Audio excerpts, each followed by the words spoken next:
big opportunity for you to buy a vehicle that is top notch and at prices that you'll probably not experience again. Period. What in heaven's name am I talking about? I'm talking about what they have decided to give you from the dates of 22nd, 19th of June, which is the day after tomorrow, all the way through to the 22nd from 8 o'clock to 5 p.m. at the Isuzu East Africa offices. You will have what they give, they've decided to call the Isuzu Grand Sale. It opens next weekend and you have to be a part of it. It's an exclusive opportunity to acquire pristine zero mileage vehicles, Isuzu vehicles, from limited editions SUVs to highly sought after all-terrain pickups and robust premium trucks. You can't miss out on that offer. It is one for the books, one for the memory, and one that will be friendly for your pocket and extremely friendly for your prestigious step up. Absolutely. And for me, like I've been telling Chico, I have my eyes on the Eliud Kipchoge limited edition D-Max, which, by the way, you can call from Isuzu. But listen, as we keep telling you more about Isuzu, we are joined by the one and only Willis Otieno, and I was just telling him, man, this is a man that you actually need to be following on X because kama ni kulima amelima. Good to have you here, Willis. Listen. Mike. Oh, yeah. Sorry. Trying to organize a statement here that has gotten a lot of Kenyans on edge. And I just want your reaction from this, both you, Felarius, and Willis. Once again, welcome to Capital in the morning. Here we go. Very interesting reaction from the father of Albert Owang. Shukuru Rais kwa kuchukua kijana wangu Albert Omondi kama kijana wake na kuhisi kuona kitu. Sababu wengi wameaga dunia jana, hata juzi, hata wiki jana, lakini alichagua kuchukua mzigo huo kama wake ili akaweze kusema pole kupitia kwa simu yangu. Mimi namshukuru kwa ajili ya hiyo. There's so much that's been happening in this country since the death of a teacher, Albert Owang, who was having lunch with his wife at his father's home, was taken from there to Nairobi, and that was the last time that they saw him alive. And now they're dealing with the repercussions. I know we're about to delve deep into it, but you have been very active on social media, on X especially, very vocal, very brutal, if I may say, brutally honest. And I just want to get an overview of how you feel, what you're thinking, and what you consider the one thing that Kenyans should not lose focus of, considering the developments that are coming in this case consistently, by the hour even. No, the most important thing is this, that we must never lose focus on. Eliud Lagat must be in court one, answering to the criminal charge of murder. This was murder premeditated. And they cannot say that the instructions to Mukwana was just to beat up this young man, to discipline him, teach him a lesson. In law, we have something that is said, you take your victim as you find him. If your victim has an eggshell head and you only intended to slap your victim, but because of his eggshell head, his skull broke and he dies, you cannot say, I'm guilty of assault. You take your victim as you find him. You are guilty of murder. In this particular instance, to the extent that Talam, under instructions from Lagat, directed Mukwana to punish or to discipline Albert, they must take responsibility.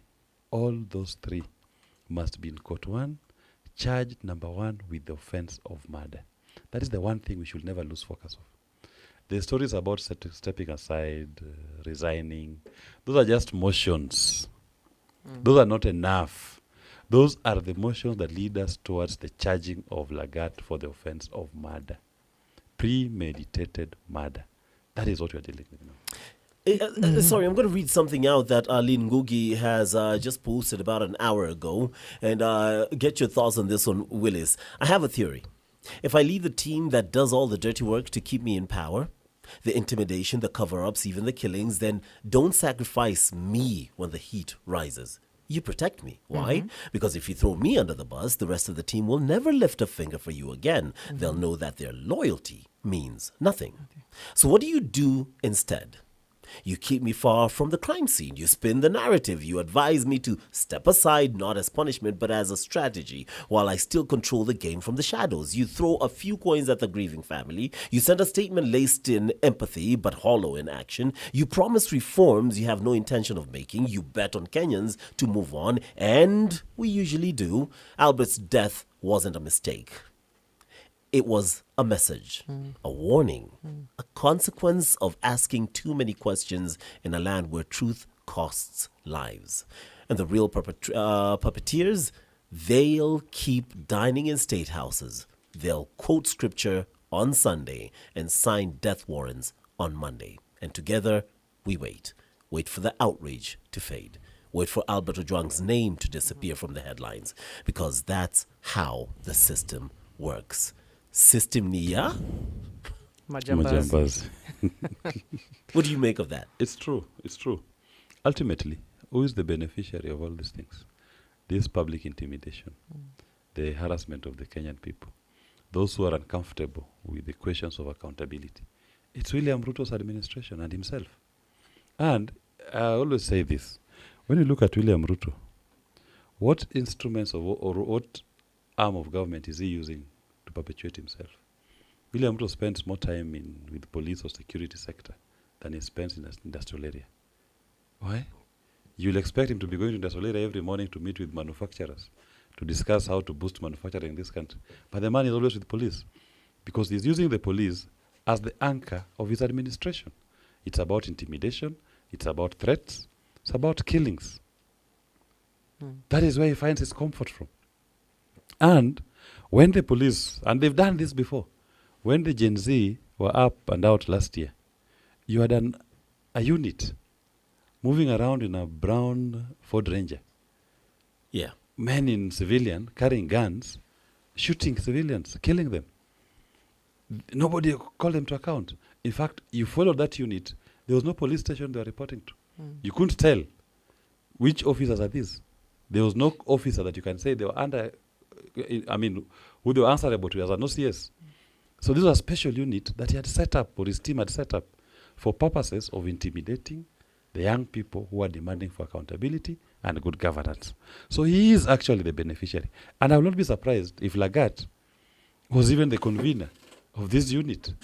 In fact, one thing we must say, and we want the Kenyan people to understand the relationship between Lagat, and Talam, and William Ruto himself. Is Lagat and Talam related by marriage? That's a question that the journalists I invite you to inquire. Why was Talam never taking instructions from his OCPD? Who was his protector? So, and even these DCI officers who were sent to collect Albert Owang from Momabi, did they have instructions from Amin? Who called them? It was not Amin who called them. They were operating independent. Lagat probably called them directly and sent them to go and bring this man and specifically deliver them to his in-law, Talam. Yeah. That is why when they arrived, you see Sigei, according to Mukwan's statement, Sigei is talking on the phone with Talam and they are speaking in their local dialect. And Talam tells Sigei to give the phone to Mukwana and confirms that is the prisoner that I told you you'll work on today. And Mukwana proceeds to get the young men who attack Albert in the cells. And when shit hits the fan, Talam relies on Lagat as cover. In fact, he tells Mukwana, don't fear. Hii ni kazi ya mkubwa. Don't fear. We'll be covered. When Mukwana is now worried. So this is a criminal enterprise that was being overseen by Lagat. The ultimate beneficiary was William Ruto. Because it is his administration that is being put to task. But for now, our primary focus should be on Lagat and the minions he was using. it's very interesting that you see how things are unfolding. Every day has a new truth coming out, and I want to go back to statements that were delivered to the Senate from the from Kanja himself, from Amin, and we're seeing a scenario where people have lied under oath. And if these are the people that are coming to give us what we should be taking as the truth or the full account of things, there's a lot of mistrust to everything that's coming from those offices. Does the law hold these people accountable? Who is there to hold them accountable? Because we've seen the institutions that are actually supposed to be holding them accountable are not functioning. In fact, that useless parliament of yours, that useless parliament at this point should have summoned IG Lagat. I mean IG Kanja. And they should have also summoned Amin, either to recant their testimonies or to charge them for perjury.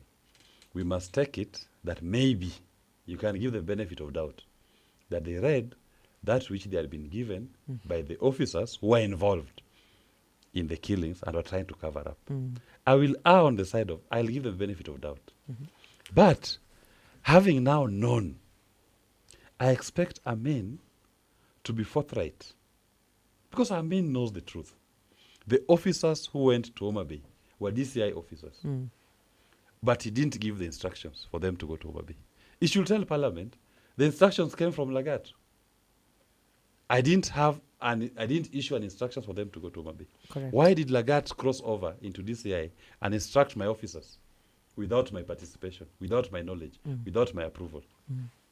Kanja did very well at the first press statement by specifically saying the complainant in this particular case is VIG Lagat.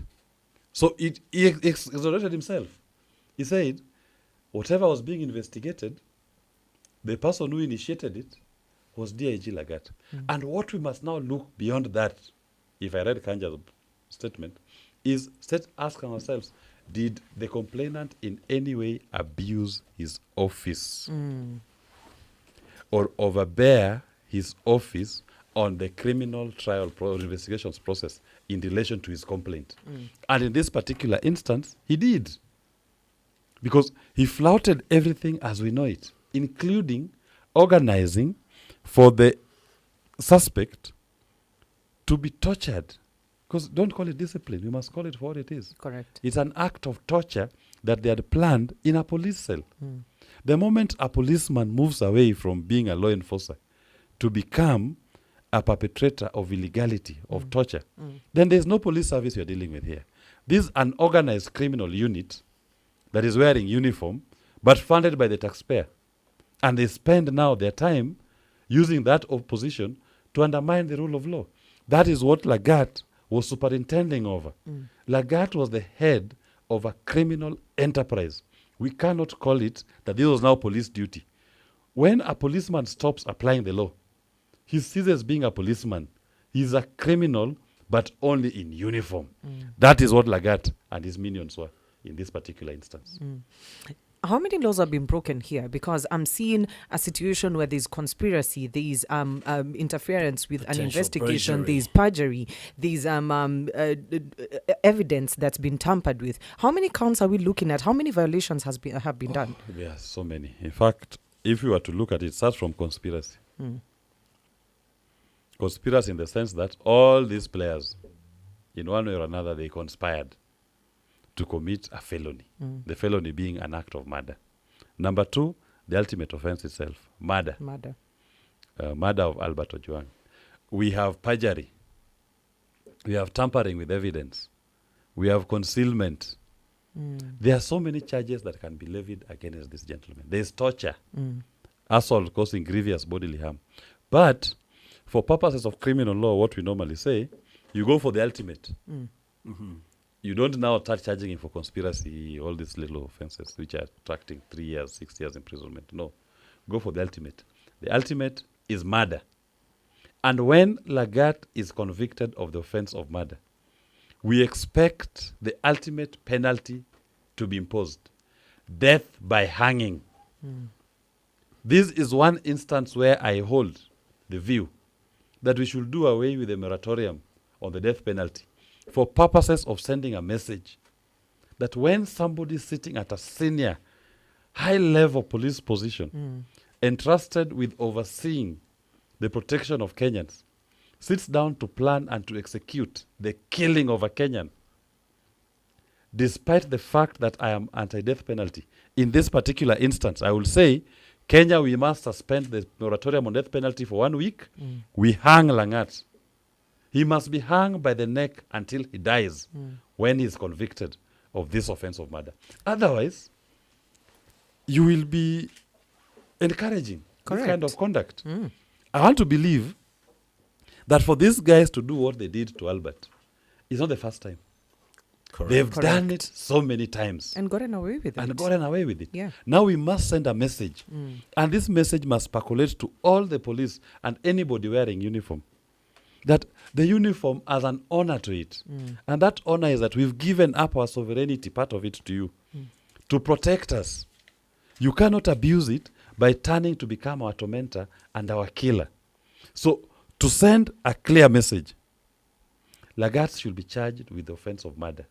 And when convicted, in this particular instance, despite the fact that the last hanging we did in Kenya was in 1988 with Ezekiel Ochuka, this should be the next one. Death by hanging in the neck until he dies. You said when, not if, which is very interesting, and you've said it 3 times, when, not if. It seems that you're very convinced that he will be found guilty, but also you say the death penalty. What are the chances that that could happen? It would be great as an example, but what realistically? No. You see, if you look at our penal code, the offense of murder has only one penalty. It is called death by hanging in the neck until you die. What we have subsequently, the Supreme Court and the courts have come up with a position that we have moved away from mandatory, because it was mandatory death sentence in the penal code. The Supreme Court said, let's remove the mandatory aspect of it and leave the courts, that is the trial court, to consider other circumstances where they can impose other sentences as opposed to the mandatory death sentence. Which has been the case Which was the case before. Now the courts can give life imprisonment. Sometimes they can even give term imprisonment, 30 years imprisonment, 20 years. So they take into account certain circumstances that informed the commission of the offense. But in this particular instance, I'm looking at the mitigating factors that should Lagat be found guilty. What will be applied? What will mitigate? Here, I'm only seeing aggravating circumstances. Correct. The very fact that you went out of the way to look for this young man in Homa Bay, the very fact that you conspired to do it inside the police station, not even that you've met him out in a football pitch somewhere, you bring him within the law. Then the tampering with evidence, the lying, the concealment, those are aggravating circumstances that when Lagat is tried, the penalty should be the ultimate penalty, death by hanging. You know, the funny thing is, as he's speaking, another thing hit me. There's so many angles to this story. They use taxpayers' money to go there. Yes. Correct. To pick him up, to ferry him to a facility that is kept up by taxpayers' money, used people who are paid by taxpayers' money to kill a taxpayer and a fellow citizen, and then follow through with the cover-up, which takes me to the tweet you put up about 16 hours ago. We can't focus on Lagat alone. No. That would be a trap and self-defeating. This was not a solo crime. It was a network of impunity. We must go after every hand that touched this cover-up. The DCI who authorized the abduction, the officers who tortured him, the supervisors who turned a blind eye, the medics who enabled the lie, the commanders who coordinated it, the agency spreading conflicting narratives. Justice for Albert Owang means dismantling the entire chain, not just chopping off one hand or one head. Correct. We cannot continue as if this was just a one-off event. This is about a system, and we have to dismantle that entire system. And that is why my invitation to DCI Amin in particular. I now know for a fact that he didn't give the orders for this gentleman to be picked, for his officers to go there. He must come out and tell us. Give us now a further statement. Correct. Tell us who deployed your officers without following the chain of command. Otherwise, we must call him to account as well. And we must go further. The OCPD. No one has mentioned about OCPD or Central. Yeah. There's an OCPD in Central. Yeah. No one talks about him. That OCPD, for the longest time, the station has been run without recognizing the command. Talam apparently has been reporting direct to Lagat. The OCPD is ignored. He needs to come out and say, if the standard procedures, police standing orders, were being followed in regard to how operations in that station were being done. I'm supposed to. We need to hear that. Otherwise, this system will continue. We'll remove Lagat and another Lagat will come. Why is he so powerful? Of course, he's protected. This political protection. There's and we must Kanja call above it. him. No, the point is, this is purely... Look at Lagat. Lagat was the other day just here at DCI, I think head of operation or something like that. Serious crime. Just the other day. Before you know it, he was commandant GSU. Before you know it, he's DIG. DIG. In less than 3 years. So it must tell you that his supersonic rise is being driven by another hand. And that hand is political. We must say it. Correct. And that hand is the hand that is now protecting him. And we are demanding for accountability. Despite who protects him, despite whom he answers to. It's very interesting. We're going to take a quick detour here. Professor Gitile has joined us right now. Glad to have you. Karibu sana to Capital in the Morning once again. But Willis, we keep talking about the DCI. We can't fail to talk about the man in charge or leading the DCI. Yes. Amin Mohammed. Mohammed. Yes. I had to say that carefully because yesterday I almost said Idi Amin. I was like Amin Mohammed. You have to get the name Yeah, you correct. have to get it correctly. Amin Mohammed, who stood, put his hand on the Quran and proceeded to deceive the nation and perjure himself. What about him? What's his situation? How accountable will he be held? That statement, does that do any damage to him? It does. That's what I said. At first instance, I will give Amin the benefit of doubt. At first instance, that let's assume you regurgitated the information as was Provided to shared you. by you, to you by this criminal enterprise. I'll give you that benefit of doubt. But subsequent, now that the information is public, I want to see DCI Amin come out, okay, and give us the actual truth as he knows it, not what he has been fed. And I'm saying in particular, where I'm drawing the red line for him, how were these officers deployed to Homa Bay? He's admitted they were DCI officers. Did he sign, as Amin, authorization for them to go to Homa Bay for an operation? Because these are out-of-county operation. If he didn't sign an authorization, he must tell us who was in contact, who is this other person who is higher than him, who can come into his unit Take control. and take control and deploy his officers outside jurisdiction, and that deployment leads to a murder. If DCI Amin does not publicly affirm that position, then he is now taking ownership of the criminal enterprise. Prof, you heard him say he would give him benefit of the doubt, and you were quick with, I wouldn't do that. Yeah, because I know how the police operate. There's a chain of command. There's no anyone, CIND will leave a station without his boss knowing where he's going. So he has come correctly later, but he has gone a very long route. The truth is, Namweta Amin. Amin Mohammed. The fact is, Amin Mohammed is in the know as much as another person. And I wouldn't say that he is informed by anybody because, there's something we also call criminal negligence. Correct. If he didn't know what his officers were doing, then he ought to resign. He ought to get out of the way. He ought to have known that they have gone to Omambe.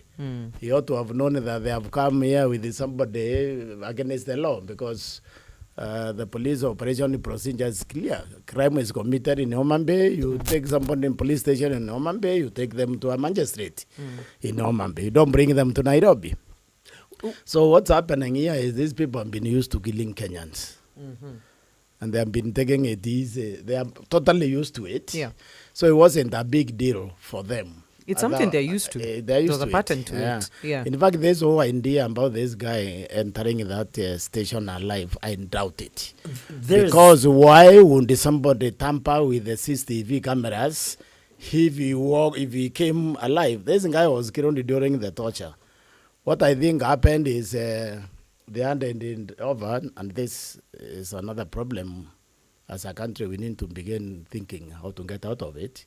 Hiring people with D minuses into a very serious profession like the police. Police is the ngulu that needs the society together. So you need to hire people who can think. So what I think happened here is these people wanted information from this young man. Information which he didn't have. So they torture him, wanting that information. They couldn't figure out that he doesn't have that information. So the thing went until they murdered him. And then they tried now to figure out how to escape from that, what they have done. So they take him to the police station. That's why I think the OCS was refusing. Because I think he saw the state and realized this is a very bad situation. If you look at Mukhwana's statement, I will not acknowledge the OCS. The OCS did not refuse. That was part of the Spain. The OCS was aware that this gentleman was going to the station. Absolutely. He was aware. He actually told Mukhwana, when they come, I will tell you, this is an operation. You are going to torture this man, discipline him. That initial statement that they issued that the OCS had refused, that was part of this information. My argument is not that they were going to torture him in this place. These guys were torturing this guy somewhere else. Yeah. No. I still haven't removed myself from the Karura forest. No. Let me tell you why. Why I will put myself here is this. You know, in this kind of investigations, the hardest thing normally to find is an insider information, a confession of an insider. Because it blows up everything. Yeah. Normally, when the whole system gangs up, they can feed you this information and they don't tell you what was happening inside. On the inside. In this particular instance, we have Mukhwana having his Damascus moment, coming out to tell you now the inner details. And those inner details are confirming the participation of insiders, including OCS Talam and DIG Lagat.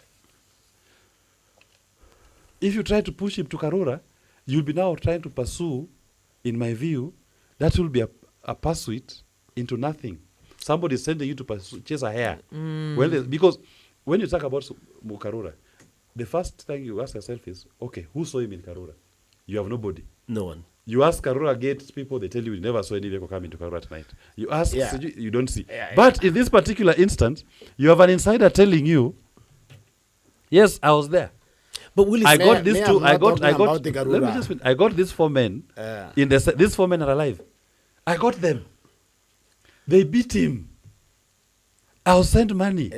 I bought alcohol. There is too much corroborating evidence that I will run with the central police station as the torture chamber. Willis, you are talking as a lawyer, okay? Let me just talk as a layman. I'm not a lawyer. Why would anyone tamper with the CCTV at the police station? Because this fellow didn't walk in that police station with his 2 feet. Okay? So the people, because that was an abduction even, not an arrest. It was an abduction. It was an abduction. The primary suspect, in my opinion, in this thing, is the people who abducted this young man from his home. Okay. Let me answer the question why. On the question of the CCTV. Why this is important. The first question I posed when this happened was this. In Central Police Station, I've been to Central Police. I know where the cells are. If anyone is being assaulted inside the cells, you will hear the noise. Central is very busy. There's too much activity. Obviously, from Mukhwana's statement, there was commotion. He had to run from the sentry, from the OB area, to the last cell when he heard Albert screaming, only to find him on the floor, blood oozing from everywhere. Okay? So that is why, in my view, the first thing is this commotion and the noise leading to that cell, we want to hide it. That is the tampering with the CCTV. Albert, we are told, called his wife. at 9:20 p.m. saying he had arrived at Central. I want to believe that How do you statement. know he was in the Central? No. He's the one who says. I'm saying I want to believe that statement. That Okay. to the extent that he gives it, he's the one who says. Let me just finish. Unless you are saying he was coerced. I think this friend of mine is following into the No, trap. no. Let me just finish. Just follow my thought. You'll give yours. Because all I'm saying he calls his wife to say I'm at Central. Yeah. I want to believe him.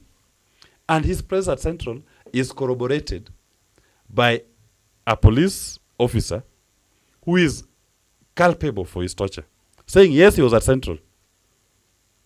And he's assaulted at Central. And he dies at Central. He's taken to Mbagathi. All that you can follow the chain of custody. But if somebody is saying that he was not at Central, then you are asking me to find out where was he. And where was he can be a very wide scope. No, it's not We may wide. never find. Let me just jump in It's here. not wide. You because see, well, I think Will is here. He's a very nice man, but he's following in the trap of the propaganda here. Why do you think this? I said, let me talk like a layman. Why would anyone transport somebody from Omambe? Because they want information from this fellow. Okay? So where do you get information from him? We can't go and torture him in a police cell. Which information are you getting from there? This fellow was tortured me somewhere else, whatever. I don't know where that is. Okay? And then he brought it there. So for me, I want to go after the DCI and its entire troops who went to the fellow together with his command. And then, of course, I will go now to the complainant, who is the DING. yes, You understand? Yes. Because there's the process, okay? So the idea that this fellow walked to that police, to the central, is what I don't think is proper. And I understand where Prof is coming from, Willis, because you look at the recounting of situation, booked in at 1 a.m., Yeah, I mean- booked out and heading to And hospital booked in at when 3 he's in the already morning. dead, even. Yeah. And the fact that Mukwana comes out and says this story, when you look at that story from a different perspective, all I see is them trying to now change the narrative from Yeah. direct murder to manslaughter because, hey, by the way, we didn't... It's not the, us, the it's lead, the- the rule, the directive wasn't to kill him. It was just to rough him up. The killing is not something that we planned no, for. no. It kind of takes the weight off this Let me explain. legacy. I want to You see explain why to you. what he's saying Chico, is let so me explain to risky? you. I want to explain something. Chico, I started by saying, in law, we have the concept of take your victim as you find him.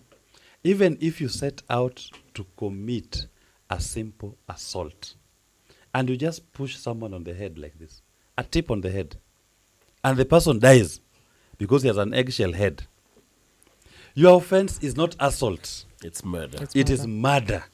So forget about the conversation that even Mukwana is saying.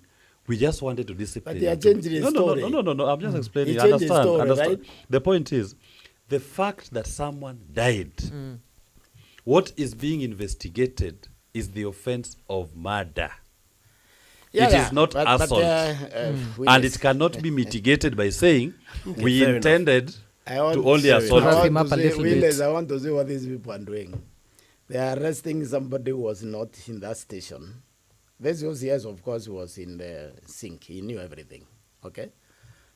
Because I think we should also worry that every police station is manned by people from one tribe. That's dangerous. That is dangerous. It's very dangerous. Extremely. Okay? The same thing we need to worry that the entire security apparatus is also being put on one community, people from the same range. That is also dangerous. Correct. And I think it's a violation of the Constitution, several articles, 10, 232, or even 73. I think what these people do in order to cover up a crime or murder, first they will arrest somebody who they know as proof that they didn't do it. So that you go there, then eventually you go. They leave the actual culprits who they have evidence actually did it. And that is why I would insist that these people who arrested or abducted this fellow, those are the first people to be in. So they can tell us who they handed over to. Okay? they are in there. You see, they are trying to develop a theory about some crooks in the station or whatever. All these theories. I don't think you will tamper with the CCTV because there is a noise coming from a cell. You tamper on the CCTV because they will reveal what the Mbagathi CCTV revealed ultimately. And then the person already being taken to hospital. I think that's why the police station CCTV is tampered with. It's not because there was a noise coming from the cell. Because the noise, you can't determine from who it was coming from. Absolutely. But if the CCTV is going to show a libelous body being brought, But then you want to tamper hold with on, I have something that's come through. Good morning, Lavi. I don't know if you guys are taking questions from the listeners, but I'd like Willis to clarify for us what kind of an investigation really happens when a complainant of an issue does not become the prime suspect of an event such as this. exactly. Because take, for instance, you've complained about someone who's conned you money, and then the next thing, the body is found in a ditch. Is it really possible, is it truly inevitable that you are not a prime suspect to that body being found inside a ditch? Because then to this end, how come till now Eliud Lagat has not even been called to write statements or to clarify anything around these events? Maybe Willis can let us know. That's the point I started with. In my first statement, I said the first accused person in these proceedings should be Eliud Lagat. And the offense is murder. And the penalty is death by hanging until he dies. That is how I started. Because why this particular complainant is a complainant that we must pay particular attention to. He is not just your ordinary Chico. Oh, he's the deputy. He is the deputy IG. Yeah, correct. And this complainant has command over the investigators. And this complainant has the capacity to deploy officers to go to Homa Bay and pick someone. And this complainant has the capacity to even oversee tampering with evidence. So Lagat is not your ordinary complainant. He is actually, for me, Lagat was committing an offense from the beginning. Even the complaint itself, it was not for purpose of pursuing rule of law. No, you are talking. Because if it was about rule of law, he could have lodged his complaint. First, I believe, tarnishing someone's image is a civil case. Correct. Nothing to do with the criminal. So why bring his reputation into criminal? But he did so. Abuse of office. Yeah, abuse of office. But he did, having done so, why didn't he have this man charged in Homa Bay? Why drag him all the way to Nairobi? Because they wanted information. So it means, to me, I'm not looking at Lagat as an ordinary complainant. He's not somebody who just reported to the police and went home. He was so involved, and the people who are acting on his complaint are reporting to him, not as a complainant, but as a commander. And that is supported or echoed by events that transpired prior to that. Absolutely. With the Standard Group being raided. I do not think Mukwana or the OCS have any the power ability for to that. ensure that a whole media house is raided by the GSU. Someone above, someone with that kind of clout is the one who made that call. Those are the things that I call, those are the circumstantial evidence that we all tie up to convict Lagat. He was previously, public knowledge, commandant of GSU. Right? Yes. GSU don't perform these ordinary police duties. Correct. Fact, GSU appears as Standard Group, captured on CCTV. Correct. To follow on a question of publication of the name of Lagat. Fact. Again, similar fact. You are seeing Albert being accused of allegedly publishing something in relation to who? Lagat. So Lagat is not a complainant. No. This is a criminal sitting in his office, abusing it, deploying officers right, left, and center. So when he deployed those GSU to go to Standard Group, was he acting as a complainant in an OCS's office, or was he acting as a DIG who is a commander? deploying units. And that is my question and invitation to Amin DCI.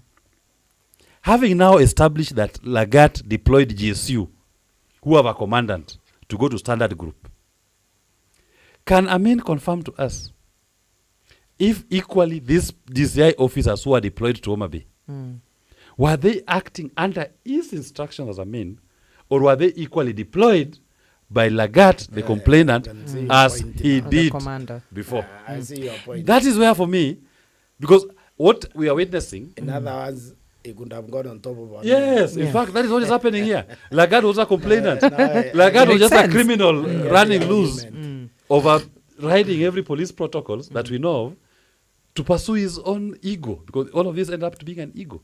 True. A fake headline, which nobody even has seen. He goes to standard, finds nothing. But what we have? A dead young man. That's a bottom line. Do we have the names of the people that took Albert from his home in Migori? I think Because we've named everybody the here in names have been, Nairobi. the names have been in Homa Bay. The names have been shared. I can remember there's a Sige, a piece, Sergeant Sige from DCI. There is Rapudo, PC Rapudo. He is based in Mawego Police Station in Homa Bay. And there are two other. One is a Kalenjin officer, and I think Amutai or somebody. Can't remember the other two. But Rapudo is the one who accompanied from Mawego to Nairobi, because he's from the station where they first reported with Albert. But you ask yourselves, even if you check, this Sige and the other gentleman, because Sige seems to have been the one running the operation. Who was he reporting to? Who was he reporting It to? is the same Sige who, according to Mukwana, upon arriving at Central, calls Talam. Correct. And Talam tells him, give Mukwana the phone. And Talam tells Mukwana, That is the guy. That is the There's guy a I person. want you to deal with. Confirmed. Confirmed. You've now known his identity. And Lagat is the one giving instructions to Talam. And as Prof says, we must ask ourselves, is this criminal enterprise driven by a particular ethnic agenda? Those are difficult questions that we must ask. And you know, the funny thing about a situation like this is it becomes so murky for even the president, for example, who then questions of, hey, why is it from one community? Then people I've seen online touching on the fact that the DCI boss, the deputy president, the president, all of whom have been in ICC, all of whom have been in a case where Kenyans have lost their lives. And then we come to this and the youth and the June 25th, 2024, what happened. How much of an effect or impact do you guys think it's having on the president as we speak? You know what I actually may think? We made a huge mistake in 2008. People mandated the Kenyans and they were let scot-free. So they were obviously mandated again. The reason why we jail mandarers or sentence them to death is to stop them doing, because once you do that, if there's no, you will never stop it. Yeah. The problem is we never held anybody to account for 2007, 2008. That is a mistake we are going to live to regret as a country.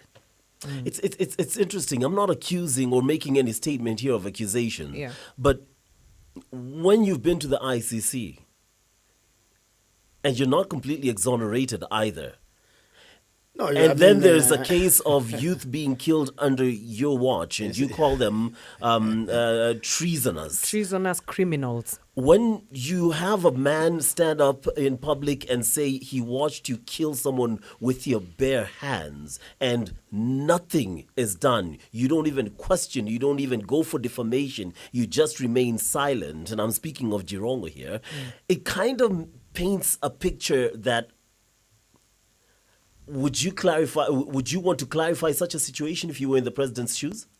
I know. It simply tells you that is the person you're dealing with. It's just like saying Chico has black coffee every morning. He has black coffee every morning. And it's normal. It's a fact. It's a fact. Yeah. So if all this is around you and you don't seem phased, you're unfazed, then it's who you are. Yeah. And the invitation should be to the Kenyan people. Look here. He's actually not the problem. We are the problem. Correct. The problem is not him, because that is who he is. He's a reflection of who we are. Not a reflection of who we are. He's not our reflection. We've been told the character of the person. In From the blood time and the Jirongo wine. spoke, look at his conduct when he was in Y2K. Y2K.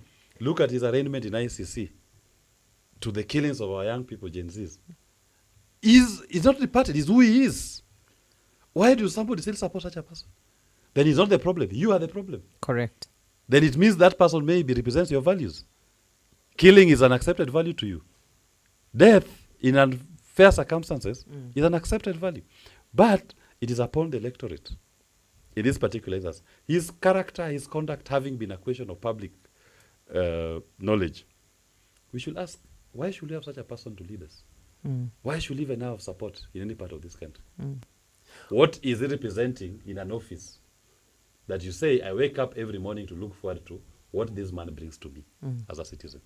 It's interesting you should say that. Why would we allow him to be in power?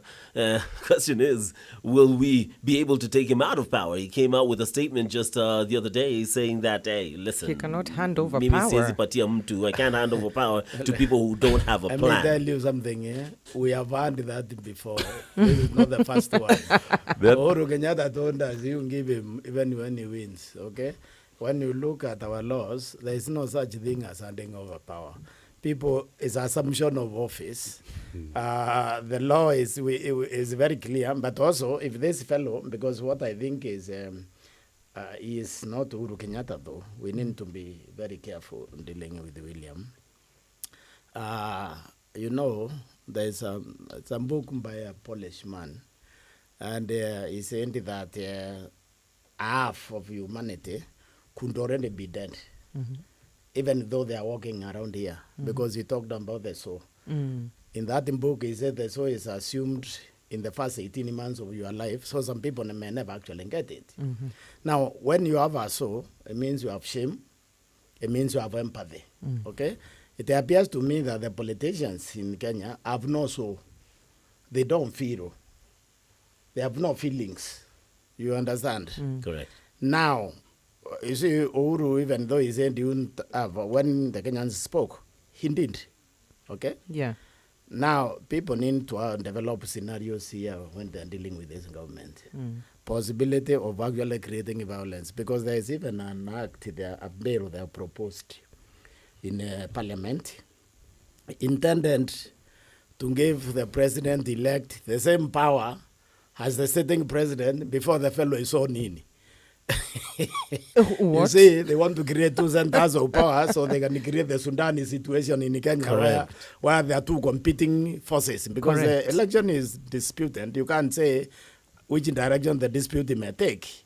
So why would somebody propose that kind of law if they are not trying to preempt what's to come? Yes, something. So I think Kenyans need to be very careful with this government, because what I foresee is maybe extremely easy for these people to create the conditions for violence, thinking that they can control it, okay? Because you see, usually it's the weak people who create violence. And then they have the misguided idea that they can control the outcome. Usually when you travel that road, it becomes very difficult to control the outcome. So that statement, it should not be taken lightly. Because, you know, we have this idea of somebody saying something and then we don't believe them. But when people say something like that, you better believe them. You'd better believe and them. then start preparing how to get them out when the Kenyans have spoken. It's interesting you should say that, because technically, like we've said, a certain community in terms of who are in turn in charge of the security forces, we have that, check. IBC, the court says, hold on, disregard the rule of law and put them in place. Speaking of IBC, good morning, Professor. So he has his people allegedly in that position. Check. He has Parliament and the lawmakers. Everyone seems to be in his pocket or under his control or influence, so to speak. Check. If he says no, what are you going to do? You know, well, the parliament, the parliament, he has this one, but this one I can tell you with a lot of confidence. After the next election, they will have no parliament. Where will you get it from? You know, one thing that it lacks, the most important thing that it lacks are the people. You can have all those, but you don't have the people. You don't have the people. That IBC who you think is going to rig for you. We need votes from the people. Those policemen that you think are going to protect you, ask yourself if they can be able to stand the weight of the people when it is set out on them. They will not. They also live in this community. So William Ruto's handing over is beyond him. Yeah, exactly. Him is gone, by the way. We are wasting time discussing William Ruto. We should be focusing on what's next. Him is gone. He cannot be elected. He cannot rig. And we should not fear. What we should be doing is mobilizing Kenyans to come out in their numbers to actualize that which they say. Yeah, overwhelm them. And let me tell you why so it's not possible to rig. You see, there's a mistake we have been doing here deliberately as a country, probably led by Raila Odinga, who had never had an intention of winning an election. If you look at our Constitution, Article 86, C, election ends at the constituency tallying center. It does not end in Nairobi. The purpose of Nairobi is only to do two things. Check whether you have 50% plus one. Thank you. And whether you have 24 Counties. counties. That's it. But otherwise, the election has already been announced by the constituency tallying center returning officer after announcement from the polling stations. Then those results are collated at the constituency. That is the final for all the elections, not one. Now, why are that not being enforced? Because you see, we have been having a candidate driving Kenyans with the intention of never winning an election, intention of actually losing the election, because he likes privilege of government without responsibility of it. So he deliberately will drive himself to losing, turn around, organizing demonstrations, get people killed, then go behind those people and enter government. That's what the Raila likes. Raila doesn't like winning an election. Okay? Now, that has misled to think that the election in Kenya can actually be stolen. You cannot steal the Kenyan election if you have a presidential candidate who actually wants the job. Well then, now at least the paint or the mask is off when it comes to Raila Odinga. The mask is off when it comes to concerns about whether or not this election will be stolen and whether or not the current president, if indeed he is voted out, will be able to retain the power. I guess the only question here that remains concerns Albert Owang and Kenyans. We have Eliud Lagat stepping aside, not resigning, but stepping down for now. Will he have Stepping influence? aside is a term and no need to law. What is stepping aside? That's a constitution office. A constitution office, you either resign, you are dismissed, you are suspended. Where if you go and read that constitution, is that to go to That's correct. Where is it written about Step aside. Step aside. This is a joke. It's a fiction. You cannot hope out of the constitutional office and hope back in. No. Because when you assume a constitutional office, you take an oath, right? So has he now suspended his oath? And when you suspend your oath, how do you assume that office when you come back? Yeah. Do you take a fresh oath? And for you to take a fresh oath, there is a process that must be followed, which is a recruitment process that involves public vetting. So there's nothing like step aside, as Professor says. There's nothing In like constitutional offices, you don't step aside. Maybe you should have said, I've taken leave. that. Yeah. I've taken my annual leave. So what do we do then, gentlemen? Because that's the question that remains. What we must There's a do- planned protest, but what else can The be protest done? must continue. Eliud Lagat must appear in court 1, charged with the offense of murder. And I've said, when convicted, the penalty is death by hanging on the neck until he dies. And to send a message. Professor. Yes, I think we really need to reestablish the rule of law in this country, because in the absence of rule of law, we have anarchy. I'm not sure anyone wants that. Absolutely.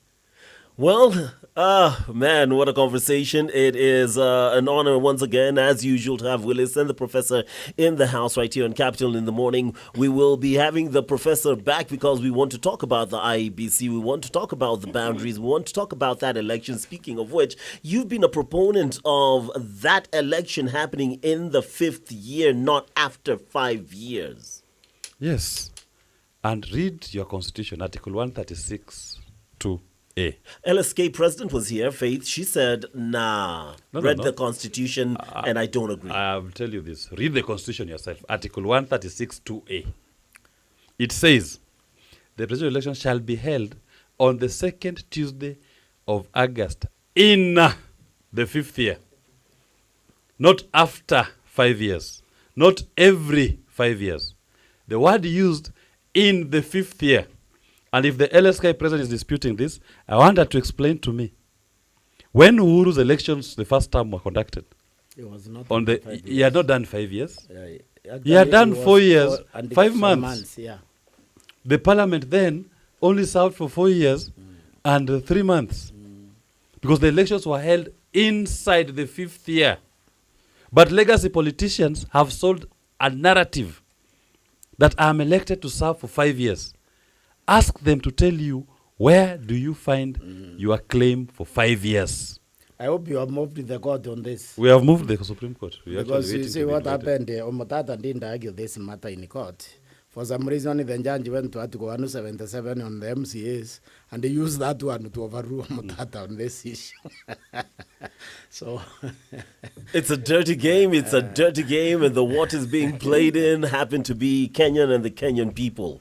But from now on, at least personally, the conversation is not elections 2027, it is elections 2026, and we will be keeping an eye on that issue in the Supreme Court. And we do actually hope that the letter of the law, the Constitution, is actually followed, because when it comes to the people in power, they clearly have the ability to just disregard the Constitution and the law and move on. But we will have Professor back to talk about that one. You've heard it from Willis. It is 2026. They have just under a year to, is it over a year actually? Slightly over a year to do what they're doing and convince you to either vote them in or vote them out. And if you vote them out, we'll figure out if they can stay, how they'll stay, and if you'll allow them to stay. Meanwhile, time doesn't allow us to stick around much longer. We have delayed the news, but we're glad the conversation was fired. Thank you very much to Willis. Thank you very much to Professor Gitile. And as Willis says, once again, I will remind you that when Eliud Lagat is convicted, when, not if, he should be sentenced to death by hanging around the neck until he dies. Well then.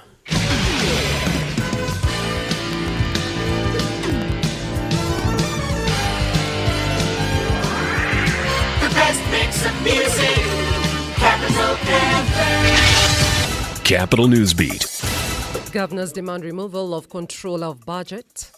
Two Kisumu clans on the defense of Raila over molasses land, and Sudan in danger of self-destructing as conflict and famine reign. Good morning. I'm Unia Amunga. Capital Newsbeat. County governors are intensifying their push for the removal of the controller of budget, Margaret Nyakago, accusing her of being hard-headed and unreasonable in approving funding for counties. The Council of Governors says it plans to petition both houses of parliament to remove her from office, insisting that she has become the greatest bottleneck to smooth county operations, forcing officials, some from as far away as Wajir, to travel to her offices in person to seek approvals for transactions that could otherwise be processed online. COG Chair Ahmed Abdullahi cited the case of education bursaries, stating that more than 130 million shillings due by June 30th under agreements between counties and the Ministry of Education remain stranded in bank accounts due to the controller's inaction. According to the governor, this delay means millions of children in the 47 counties may miss exams or even be forced to stay home at the start of the new term in August. Elders drawn from Korando and Kogoni clans in Kisumu have come to the defense of former Prime Minister Raila Odinga over the molasses plant land.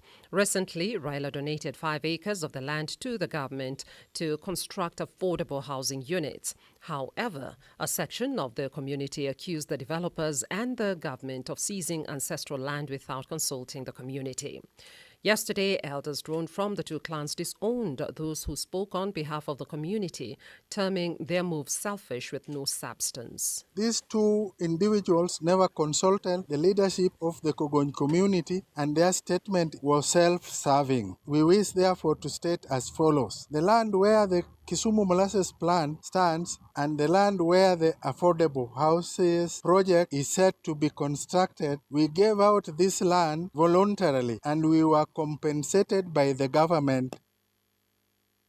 At one point, alongside his brother Oburu Odinga, they moved to court to block the government from implementing the Ndongo Land Report, which had listed molasses plant land as grabbed public land.